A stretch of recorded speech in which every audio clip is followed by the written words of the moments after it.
नमस्कार दोस्तों, intercaste marriage scheme के तहत मिलने वाली राशि के लिए आपको कैसे अप्लाई करना चाहिए और ये राशि कैसे आप ले सकते हैं। सबसे पहले आपको इंटरकास्ट मैरिज करनी चाहिए, जो कि आप स्पेशल मैरिज एक्ट के तहत भी आप कर सकते हैं या फिर आप हिंदू मैरिज एक्ट 1955 के तहत भी आप ये शादी कर सकते हैं।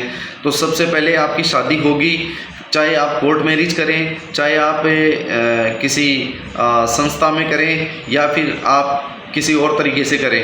तो सबसे पहले शादी होगी, उसके बाद में आपको अप्लाई कैसे करना है। जब आपका मैरिज रजिस्ट्रेशन सर्टिफिकेट आ जाता है तो आपको कई जो आपके जो डॉक्यूमेंट्स होते हैं, जैसे मैरिज रजिस्ट्रेशन सर्टिफिकेट हो गया, जिसमें पति पत्नी की जॉइंट फ़ोटो लगी हुई होनी चाहिए, सील और सिग्नेचर होने चाहिए अथॉराइज्ड डिपार्टमेंट के, मैरिज रजिस्ट्रार के।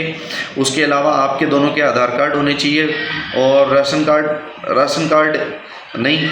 होना चाहिए। राशन कार्ड नहीं है तो आपका कोई और जो जनाधार कार्ड होना चाहिए। साथ ही साथ आपकी जो 10th क्लास की जो मार्कशीट है वो होनी चाहिए, या आपके पास बर्थ सर्टिफिकेट होना चाहिए। ये सारे डॉक्यूमेंट आप लेकर के और कुछ फ़ोटो लगा करके जो फॉर्म आता है इसका, वो आप ऑनलाइन भी प्रोसेस कर सकते हैं या फिर आप ऑफलाइन भी कर सकते हैं।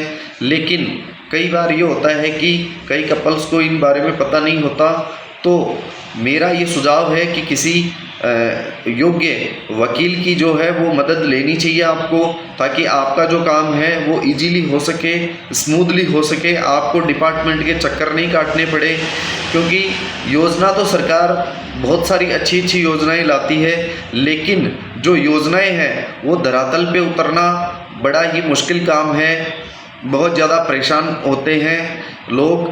तो मैं ये आपको सलाह दूंगा कि आप अपने किसी वकील के तहत ये काम आप करवाइए, और आपको जो जिस भी स्टेट से हैं आप, तो स्टेट की स्कीम अलग होती है और सेंट्रल गवर्नमेंट की जो स्कीम है वो अलग होती है।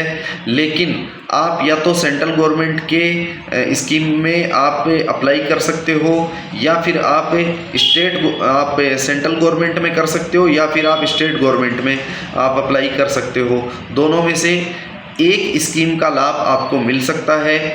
तो इसके लिए आपको अप्लाई करने के लिए आपको जो आपके जो एमएलए हैं या एमपी हैं उनके भी सिग्नेचर चाहिए, साथ में आपका जो आपका जो वार्ड मेंबर है उसके सिग्नेचर, गजेटेड ऑफिसर के सिग्नेचर, ये सब होने के बाद में, वैलिड होने के बाद में आपको उस योजना के तहत एप्लीकेशन लगानी चाहिए। जैसे ही आप एप्लीकेशन लगाते हैं, कुछ दिनों के बाद में आपका एक जॉइंट अकाउंट खुलवा करके उसमें आपकी एफडी करवाई जाती है, और साथ ही साथ 50% जो राशि है वो आपको कैश में दी जाती है, यानी कि आपके अकाउंट में डायरेक्ट ट्रांसफ़र कर दिया जाता है, जिससे आप अपना रख रखाव कर सकें, आप अपना जो घर बसाने का जो सामान है वो आप ला सकें, आप अपने जो शादी हुई है आपकी उसके लिए जो भी जो आपके जो खर्चे हैं वो आप बियर कर पाएँ।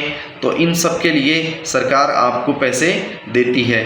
तो राजस्थान की बात करें तो 10 लाख रुपए मिलते हैं, 5 लाख की एफडी और 5 लाख रुपए आपके अकाउंट में ट्रांसफ़र होते हैं। सेंट्रल गवर्नमेंट की बात करते हैं तो 2,50,000 रुपये मिलते हैं, जिसमें 1.5 लाख रुपए आपको 1.5 लाख रुपए प्लस 1 लाख रुपए, तो ये 2 टुकड़ों में मिलती है। एफडी भी होती है, प्लस आपको डायरेक्ट आपको ट्रांसफ़र भी होते हैं ये पैसे।